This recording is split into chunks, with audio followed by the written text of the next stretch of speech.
Y una vez que el cuerpo está en forma hay que enfocar la mente. ¿Cómo sabemos si está desenfocada?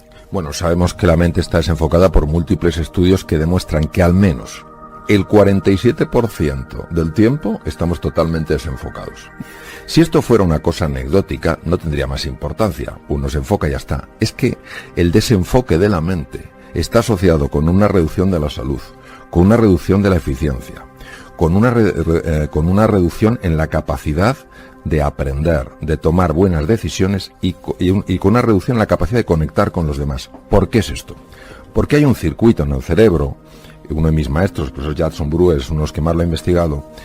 Hay un circuito en el cerebro que se llama la red neuronal por defecto. Es la red del despiste.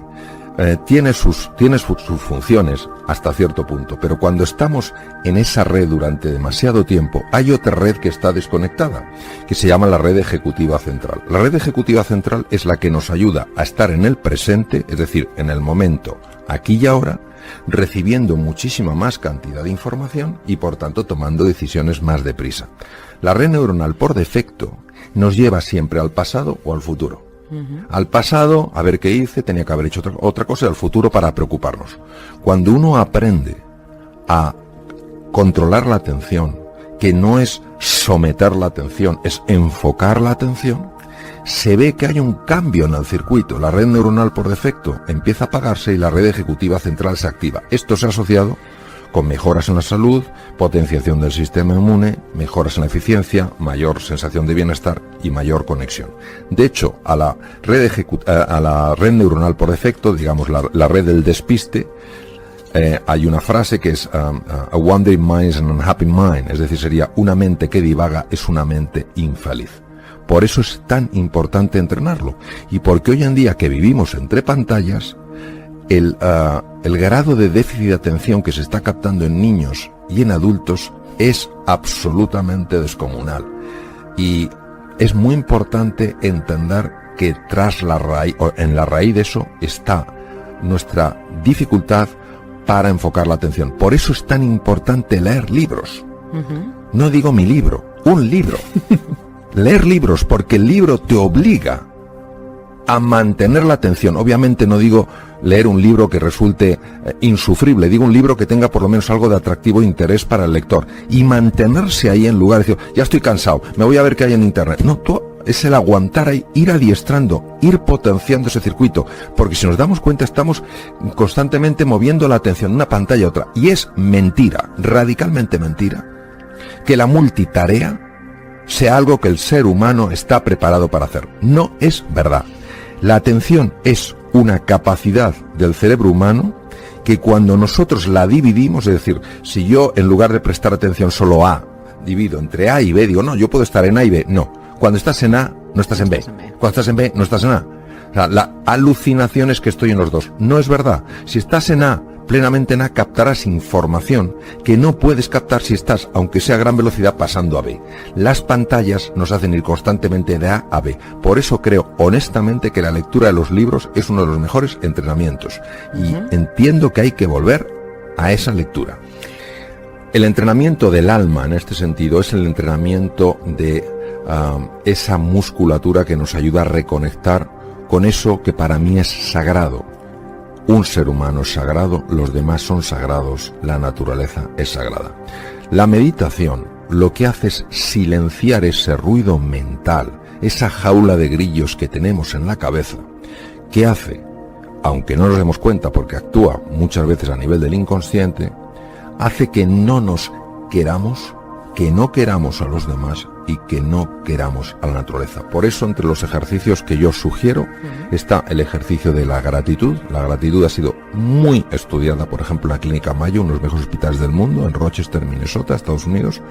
La gratitud, es decir, por la mañana antes de levantarse, cuando uno se acaba de despertar, pensar 5 personas o 5 cosas por las que te tienes que sentir agradecido. Eso se ha estudiado en múltiples investigaciones y se ve que tiene un impacto en el cuerpo. Por ejemplo, regulación de la tensión arterial en personas hipertensas, mejora del control de la glucosa en personas diabéticas. Dar paseos por la naturaleza. Hay que salir al campo, respetar el campo, no tirar papeles en el campo, no tirar latas. El bosque no es indiferente a nuestros descuidos, a nuestra desidia. Luego, también la generosidad, es decir, no solo pensar qué puedo sacar yo de aquí, sino qué puedo poner aquí. La cordialidad, sobre todo con personas que tienen distinta forma de pensar, distinta cultura, distinta educación. ¿Por qué tienen que ser menores que yo? ¿O por qué tienen que ser mayores que yo? Somos iguales en este sentido. Entonces, esa cordialidad, esa empatía y desde luego la compasión, que la compasión no es la lástima, la compasión es el deseo real de poner esa empatía en acción. Es decir, ves a alguien que se siente solo, que se siente aislado, que se siente poco valorado y en lugar de decir, bueno, es su problema, tú haces algo, lo que puedas, donde estés, como puedas, para ayudar a esa persona a reducir su sufrimiento. He de recordar que ha habido sonrisas, lo digo en serio literalmente, que han evitado suicidios. ¿Por qué? Porque una persona que está en su momento más bajo, que ha perdido toda la confianza en sí misma y en el mundo, si se encuentra con alguien, aunque sea un extraño, que tenga un mínimo gesto de afecto, de cordialidad, una sencilla sonrisa, quién sabe el impacto que eso puede tener. Y de hecho sabemos por personas que han escrito en distintos sitios que una sonrisa, estoy acordando de una persona que está decidida a suicidarse, una sonrisa por parte de un extraño, en este caso una mujer, ante una torpeza de él, que lo lógico es que hubiera desencadenado una reacción iracunda por la otra persona, lejos de encontrarse con una reacción iracunda, se encontró con una sonrisa. Ese hombre decidió no suicidarse y escribió una carta a un periódico en Estados Unidos explicando su caso. Hay una frase que me ha llamado mucho la atención del libro, que es: si no puedes más, es cuando más tienes que poder. ¿Qué quieres indicar con eso? Una de las personas, aunque soy un poco conocedor de su obra, pero sí me he acercado a mi manera a su obra, es Santa Teresa de Jesús. Santa Teresa de Jesús, Santa Teresa de Ávila, hablaba mucho de esto, aunque no pueda, aunque duela. ¿De qué habla? Vamos a quitar el contexto religioso, vamos a hablar de un contexto muy humano. Nosotros no somos quienes creemos que somos. Los límites que padecemos y sufrimos en la vida no son límites que correspondan a nuestra naturaleza. Hay una estructura mental que es como una especie de software virulento que hace que nos veamos como no somos. En cuanto empezamos a salir de esa estructura mental, empezamos a rozar los límites. Imaginémonos que estamos cruzando la línea del horizonte. Pues nos entra la angustia, el miedo al vacío, como hace 500 años que pensaban que tras el precipicio había dragones. Y nos echamos para atrás. Pues no, en ese momento donde crees que no puedes más, que tienes miedo, que te sientes incompetente, que te sientes desesperanzado, que te sientes solo, que ves que todo se te hace grande, en ese momento hay que estirar un poquito más, atreverse un poquito más en aquellas cosas que en tu vida tienen sentido, porque al atreverte ocurre una cosa singular, que es que te das cuenta de que sí que se puede, y entras en contacto con un mundo que está más allá del mundo mental y que es el mundo real, y el mundo real es infinitamente más benévolo que el mundo mental. Y voy a poner un ejemplo. En una situación que no es nada fácil, que es la pérdida de un ser querido. Y la persona diría, por favor, el mundo real, a esta persona tan joven, yo hace poco perdí un queridísimo amigo, en nada, se nos fue nada. Es el mundo real, pero ¿cómo va a ser benévolo el mundo real? No. Nosotros no entendemos desde la mente el mundo real, no entendemos por qué gente tan extraordinaria se va tan pronto. Pero fijémonos lo que puede hacer el mundo mental. El mundo real ves una pérdida, duele, es difícil. Uno tiene que superar el proceso duelo. Pero imaginemos lo que puede hacer el mundo mental. ¿Por qué esta persona que era tan buena? ¿Por qué esta persona que era? ¿Por qué nos ha ido alguien que era más malo? ¿Por qué no sé qué tal cual? Y nos mete en una dinámica que, lejos de ayudarnos a recuperarnos de la pérdida, lo que nos llena es de frustración, de resentimiento contra la vida, de desesperanza, de sensación de que la vida es algo tan absolutamente incierto que nos supera. Por eso creo que todo acercamiento al mundo real, incluso con sus dificultades, nos va a ayudar a encontrar nuestros verdaderos límites, que desde luego son muchísimo más superior, o sea, muchísimo más, ¿cómo diría yo? Nos damos cuenta que los límites que nos contienen no son reales en absoluto, es decir, que el campo de juego que tenemos, el mundo de posibilidad y de oportunidad, es infinitamente superior al que creíamos. No sé cómo nos podemos acercar. ¿Algún ejercicio práctico? Hablaba usted del de dar gracias. ¿Alguno más que podemos recomendar a los oyentes? Sí, vamos a ver. Y lo voy a explicar en muy poco tiempo. La clave para serenar la mente solo es una, en mi experiencia, que es el dominio de la atención, que no es el sometimiento a la atención, es el gobierno de la atención. Entonces, la atención hay que dirigirla a el presente, cuando el circuito de la mente errante lo va a querer llevar al pasado en sus lamentaciones y al futuro en sus preocupaciones. ¿Qué es lo que está vivo aquí y ahora? Algo tan sencillo como las sensaciones de mi cuerpo. Sensaciones como puede ser pues lo que yo noto en la mano en este momento, lo que noto en el codo, o la respiración que noto que va haciendo que mi cuerpo se expanda y se retraiga. El simple hecho de llevar la atención unos minutos a esas sensaciones que expresan la existencia de un cuerpo que está vivo en el presente, tienen en sí la capacidad de reducir la actividad de la mente errante, del circuito neuronal por defecto, y activar el otro circuito. Si esto es tan fácil, si esto es tan sencillo, ¿por qué nadie lo hace? Porque desde el punto de vista de la mente condicionada, esto no tiene ningún sentido.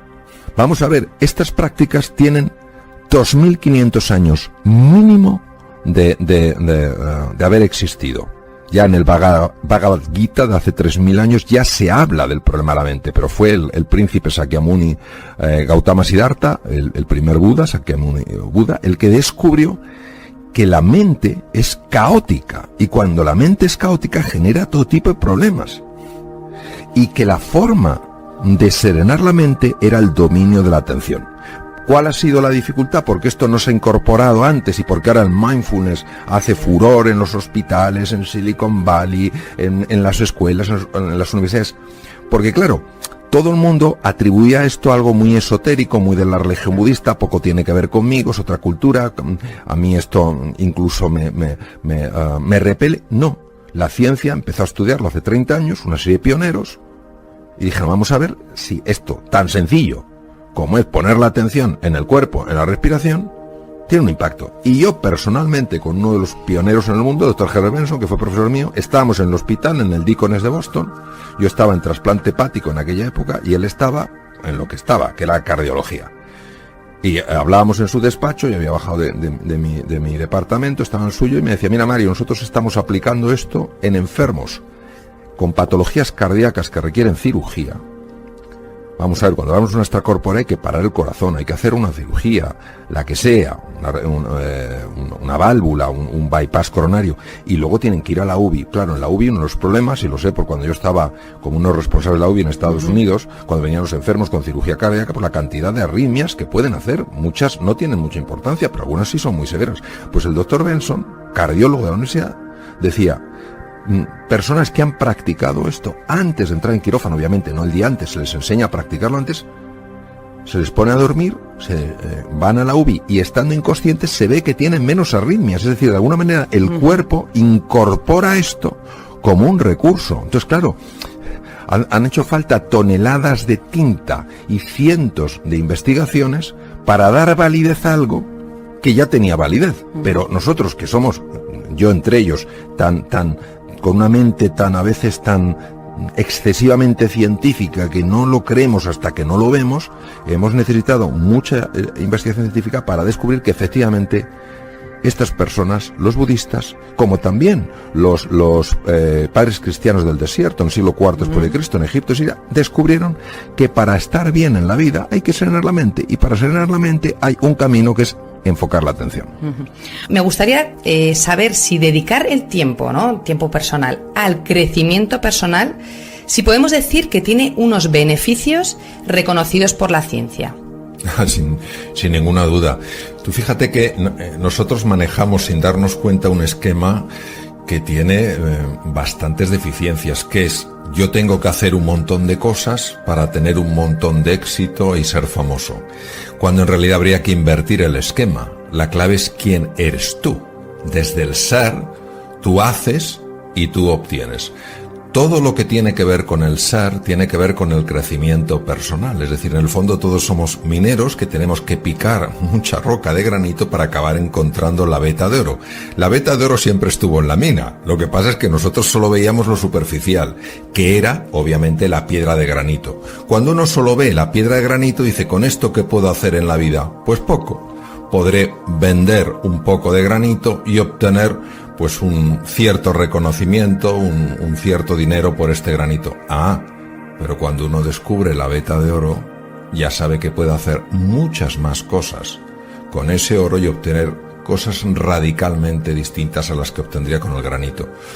El crecimiento personal, desde mi punto de vista, desde mi perspectiva, es el camino que te lleva del granito al oro. No te da el oro ya está, lo que te permite es descubrirlo. Y por supuesto, la ciencia en esto, de forma consistente, está demostrando que es así. Por ejemplo, todas las prácticas de silencio bien llevadas, que son camino hacia la veta de oro, se sabe perfectamente que cambian la arquitectura cerebral. Pero además en tiempos que jamás se hubiera considerado posible. Se sabe también que potencian el sistema inmune, que es fundamental para hacer frente a cualquier tipo de enfermedad. Una persona que sea agradecida, que es otra forma de cavar en esa mina, una persona que sea agradecida es una persona que regula mucho mejor su tensión arterial y mucho mejor sus cifras de glucosa. Entonces, al final se ve que todo está conectado, es decir, la dimensión más sutil, que es la dimensión, podríamos decir, espiritual, la dimensión que se acerca más a ese oro, está totalmente conectada con la dimensión física, porque ambas dimensiones se pueden distinguir, pero no se pueden separar. Es como si yo quiero separar la palma del dorso de mi mano. No existe una mano que no tenga palma y no tenga dorso. Lo que sí puedo es distinguirlas, pero están tan perfectamente entretejidas que es una unidad. Entonces, en el ser humano está perfectamente entretejida su dimensión física, anatómica, fisiológica, con su dimensión mental y su dimensión trascendental. La gran ventaja de esto es que todo impacto a nivel físico, impacto positivo me refiero, que tiene que ver precisamente con el crecimiento personal, que por supuesto incluye al cuerpo, incluye nutrición, incluye descanso, incluye ejercicio físico, tiene un impacto directo en los procesos mentales. Las personas que hacen ejercicio físico, que cuidan su nutrición, son personas que están más tranquilas, que son más serenas, que son más entusiastas, está más que visto. Y además afecta a su dimensión anímica. Son personas más agradecidas, son personas más generosas. La persona que cuida sus procesos mentales, que practica mindfulness, que consigue equilibrar la mente caótica, es una persona que potencia, como he dicho, la función de su cerebro y la función de su sistema inmune. Y además resulta que es una persona que cuida mejor de la naturaleza, que es más amable, más afectivo con la naturaleza. La persona que por las mañanas, en lugar de enfadarse ante la cantidad de cosas que tiene que hacer, muestra una gratitud por tener un día más que poder vivir, es una persona que curiosamente vive con más equilibrio mental y con más salud física. Entonces son tres dimensiones entretejidas. ¿Qué pasa? Que normalmente, como la dimensión mental y la dimensión espiritual son dimensiones sutiles, pues hasta que la ciencia no ha mostrado cómo esas dimensiones tienen un impacto a nivel corporal, pues no se han aceptado. No nos lo hemos creído. Y a pesar de todos estos beneficios, que me estaba yo poniendo nerviosa conforme te escuchaba, porque es que realmente es brutal, ¿cómo puede ser que sigamos sin sacar tiempo, ¿no? Porque estás hablando de momentos de silencio, momentos de gratitud. ¿Cómo puede ser que seguimos sin sacar tiempo para una cosa que nos da tantos beneficios? Porque la lente a través de la que miramos la realidad es una lente defectuosa. O sea, nosotros nos creemos lo que nos dice la lente, cuando la lente lo que nos está diciendo no es verdad. La lente nos está mostrando el mundo mental, no nos está mostrando el mundo real. Es decir, si yo en el mundo real tengo tiempo, pero en el mundo mental no lo tengo, yo daré más valor, más credibilidad al mundo mental que al mundo real. Pongo un ejemplo. ¿Que tenemos tiempo? Por supuesto que tenemos tiempo. ¿Que percibimos que no tenemos tiempo? Por supuesto que percibimos que no. Ahora voy a poner este ejemplo tan sencillo. Un amigo mío encuentra en una casa de su bisabuelo un pequeño baúl que por alguna razón no lo habían visto antes. Lo abre y había un periódico mi amigo es austriaco, un periódico de aquella época, comienzos del siglo XX. Sección de sucesos. Un tranvía atropella y mata a un anciano de 41 años. A comienzos del siglo XX, una persona de 41 años era un anciano. Fíjate. Hoy podemos vivir hasta los 90 años fácilmente y nuestros hijos vivirán probablemente más allá de los 100. ¿Cómo es posible que nos quejemos del tiempo? Es nuestra gran excusa. Nosotros no tenemos un problema de tiempo, tenemos un tema de prioridades. Claro, de administrar ese tiempo. Claro, ¿no? entonces, ¿qué pasa? Que nos cuesta mucho decir no a ciertas cosas. Y tenemos que entender que hay tiempo para hacer lo fundamental, pero no hay tiempo para hacer todo. Entonces, uno tiene que decir qué es lo esencial en su vida. Entonces, lo que no te puedes ir a dormir, entiendo, yo lo entiendo así, es diciendo no he tenido tiempo. ¿Para qué? No he tenido tiempo para hacer lo fundamental. No. A lo mejor no has tenido presente lo que era fundamental en el tiempo que has tenido. ¿Y por qué siempre lo que no es fundamental tiene más hueco que lo fundamental? Porque yo creo que nosotros en general no gestionamos nuestra propia vida. Todos tenemos un enorme condicionamiento mental a lo largo de generaciones. No es culpa de nadie, es responsabilidad de todos el cambiarlo. Y al final lo que vamos es siguiendo un poco lo que decía Sigmund Freud, ¿no? El ideal del yo. Para ser alguien en la vida tienes que hacer esto y esto. Para ser Entonces buscamos una perfección que nos ahoga. Y perdemos lo que es el sentido de la realidad. Y nos vamos llevando por lo que es el paradigma dominante. Paradigma viene del griego y decir forma de ver, por la forma de ver dominante. Y por eso es tan triste que al final, cuando una persona está llegando al final de sus días, mire y diga, ¿cómo es posible que mi vida haya sido así? Es lo que no acabamos de comprender con calado y con hondura es el poder que tiene la mente para gobernar nuestra vida. Y si no entiendes cómo opera tu mente, si no entiendes cómo tu mente puede ser condicionada, incluso manipulada, y no tienes esa decisión, yo voy a ser el capitán de mi vida, lo cual no quiere decir hacer nada absurdo, todo lo contrario, se trata de hacer cosas inteligentes que te traigan más salud, más bienestar, más prosperidad y más felicidad, no solo a tu vida, sino a la de tus seres queridos. Entonces vivimos atrapados en un espejismo sin ser conscientes de ello.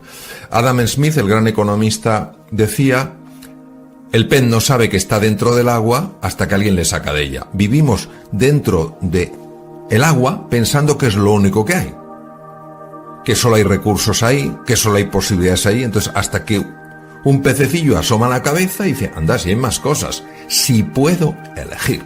¿Cómo hacemos el cambio para que nos deje de importar el seguir haciendo o diciendo que hemos hecho estas cosas, ¿no? ¿Es miedo al que dirán o...? Sí, vamos a ver, siempre nos va a importar la opinión de los demás. A mí cuando alguien dice, a mí lo que los demás opinen no me importa, no es verdad, no es verdad. A todos nos importa la opinión de los demás, y cuando alguien haces algo con interés, le pones cariño y a lo mejor la reacción es dura, claro que duele.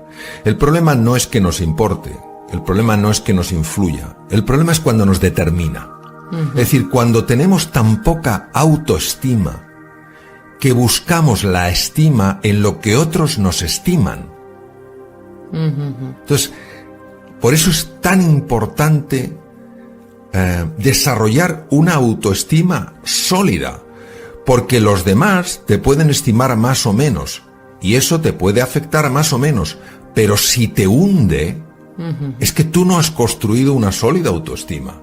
Si tienes tal nivel de dependencia, llegarás a ahogar tu verdadera voz e incorporarás la voz de otras personas como si fuera la tuya.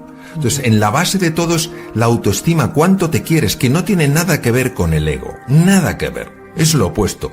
Cuánto te quieres, cuánto te valoras, cómo te ves. Entonces, claro, si esperas verte como otros te ven, tu dependencia será absoluta, sí te influirá como otros te ven, Pero Claro, lo más terminarás importante... haciendo para que los otros te vean. Claro, lo importante es cómo te ves a ti. Eso es lo más importante. Cómo te ves a ti. Y tienes que verte en la grandeza que ya tienes. En lo que ya eres. Yo creo que uno aprende a quererse más cuando se da cuenta de una cosa. Que quien...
se cree que es, no es quien verdaderamente es. O sea, vamos a suponer que yo creo que soy cobarde. Si yo creo que soy cobarde y lo tengo metido a nivel inconsciente, todos mis actos reflejarán esa cobardía. Yo mismo estaré limitando la capacidad de actuar de forma valiente en la vida. Y actuar con valentía también implica actuar con sensatez, no con insensatez. Si yo descubro que soy valiente, entonces de forma natural actuaré con valentía. Luego el camino es el camino de lo que creo al camino de lo que soy. ¿Qué es lo que nos ayuda? Lo primero que nos ayuda es dejar radicalmente de juzgarnos. A nosotros mismos. Dejar radicalmente de juzgarnos. Es decir, no es, ay, si yo no hubiera hecho esta tontería, ay, si hubiera dicho esto en lugar de esto. ¿Tienes una máquina para volver al pasado? No, entonces ¿para qué? Entonces, vale, esto ha sucedido, estos son los hechos. ¿Qué puedo hacer a partir de ahora? Es decir, primer tip práctico, deja de lamentarte. No tienes una máquina del tiempo que te permita volver a repararlo. ¿Qué tienes ahora? ¿Por qué esto es tan importante? Porque si conoces un poco cómo funciona el cerebro, la interacción con los procesos mentales, la persona que se está constantemente lamentando afectivamente entra en un estado emocional que por su propia naturaleza bloquea las capacidades creativas del cerebro. Es decir, tu capacidad de resolver hoy, de mejorar lo que hoy, la eliminas cuando te estás lamentando por el ayer. Segundo, cuando tú te estás angustiando con el futuro. Ay, Dios mío, ¿y esto qué repercusiones tendrá en el futuro? Y no sé qué, tal. Esa angustia también va a impedir tu capacidad de anticipar en el presente para estar mejor preparado para el futuro. Eso es lo primero. Lo segundo es desarrollar la compasión hacia uno mismo. ¿Qué es la compasión? La compasión va más allá de la empatía. La compasión es acción, es empatía en acción. Es decir, he cometido un error. De acuerdo, lo he hecho a propósito, pero ¿cómo voy a cometer un error a propósito? Yo no sé las fuerzas que hay dentro de mí. Yo no sé las dinámicas mentales que operan por debajo de mi conciencia. ¿Por qué tengo que juzgarme con esa dureza? De hecho, la culpa y la vergüenza, lamentablemente, en montones de contextos y en montones de países y en montones de situaciones y en montones de épocas históricas, han sido utilizadas para controlar a las personas. Claro. Yo tengo